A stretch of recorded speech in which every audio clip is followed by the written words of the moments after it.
big question. It's not just crime, but specifically this hour we've been looking at gangsterism, one of the crime forms that we're seeing in the country.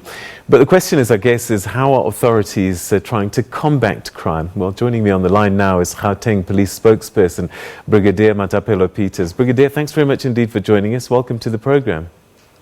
Good afternoon, Peter, and thank you, and good afternoon to your viewers too. All right, so from the State of Urban Safety in SA report, we hear that we follow global trends and that our urban areas in particular are the home bed for crime. And I wonder, from a police perspective, what are some of the challenges that you're finding in the urban areas in trying to combat crime? Yes, Peter, indeed, some of our urban areas, as in fact Gauteng province, which I am speaking on behalf of, we do find that there are certain crime patterns that are more prevalent in urban areas than they are in the rural areas.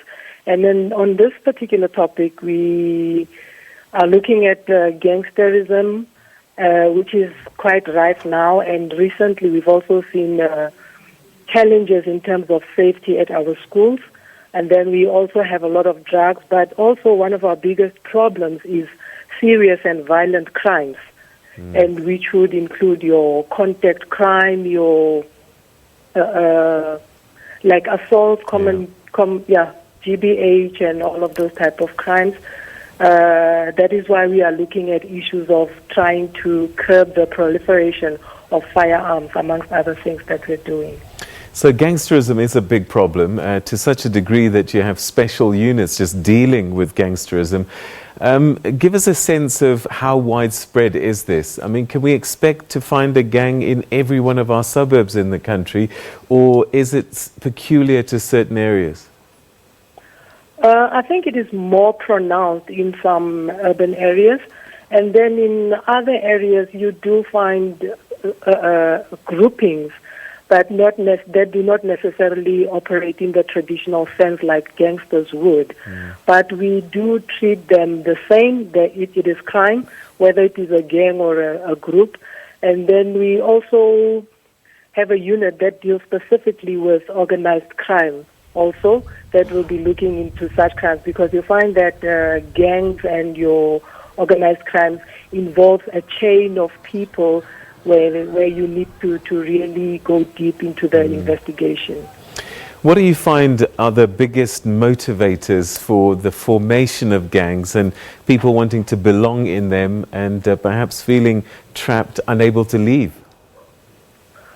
Peter, I want to concur with your previous guests that were on air, that when it comes to gangsterism, there is a lot of basis on socio-economic conditions, that you find poverty drives people into certain activities which then create rivalry and then leading up to gangsterism in the end.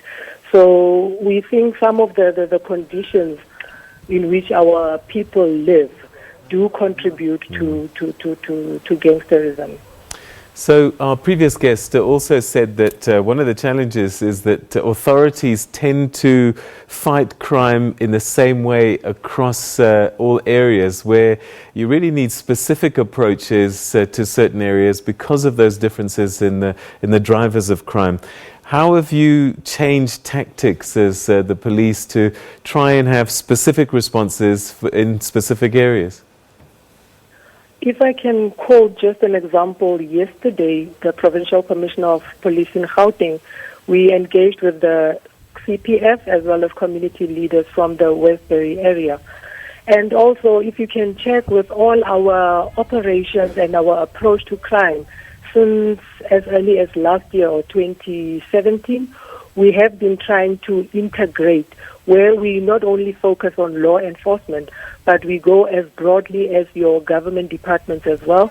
We do a lot of interaction with them.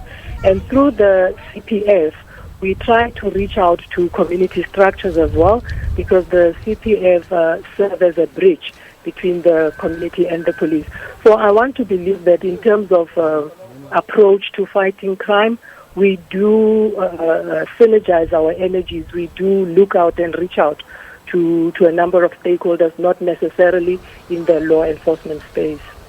All right, Brigadier Peters, we're going to have to leave it there, but we certainly wish you the best in terms of this concerted effort to fight crime in all of our areas, particularly the urban centres where it seems to be more pronounced. Thanks so much indeed for your time.